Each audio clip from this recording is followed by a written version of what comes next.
that leads us into our top performers, and we'll talk about what match we're looking forward to the most next week. This show, man, I mean, it had to be a top performer from the main event. And so, I hinted at it earlier. My top performer is Sammy Guevara. Wow. Huge. I've been, during this kind of MJF Wardlow inner circle intertwine, I've said, like, we think Sammy Guevara has babyface written all over him, and the sky's the limit with him. The potential is through the roof with him.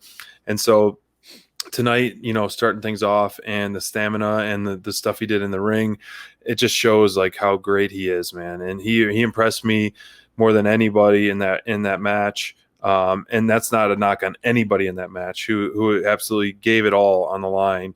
And that road to, really hyped me up, man. I got chills listening to FTR, how they would, this is going to knock years off people's careers and things like that. And so Sammy Guevara, home run, my top performer of the night for sure. Really, for somebody like, I know you love those guys who are the workhorses. You love the baby faces. Sammy did both tonight, man. Sammy was the first guy in the match and really felt like a guy who kept the pace up. This for a match that was, an hour long, basically. It didn't ever feel like it was slow. It didn't ever feel like it was dragging. And True. A lot of that has to be, you got to give a lot of credit to a guy like Sammy who kept that cardio going, who kept that pace going. So I got to give props to you on your pick. That said, to me, as much as I hate to admit this, this felt like the crowning moment for MJF. Leading up to this, there was a lot of prairie dog of the drizzling shit moment for MJF. The turtle head. This felt like, to me, right, man, like there was a lot of discussion about blood and guts and what this was going to mean in the landscape of the Pinnacle versus the Inner Circle. Right. But at a deeper level, when you really dive further into the careers of these guys, FTR they're well established. There's a lot of these guys are already well established men in the business.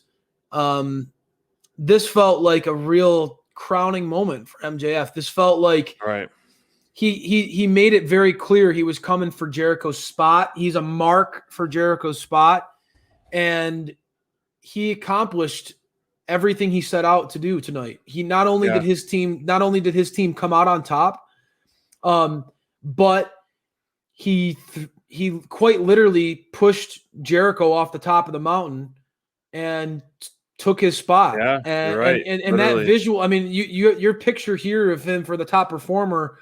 I had to do that one. Yeah.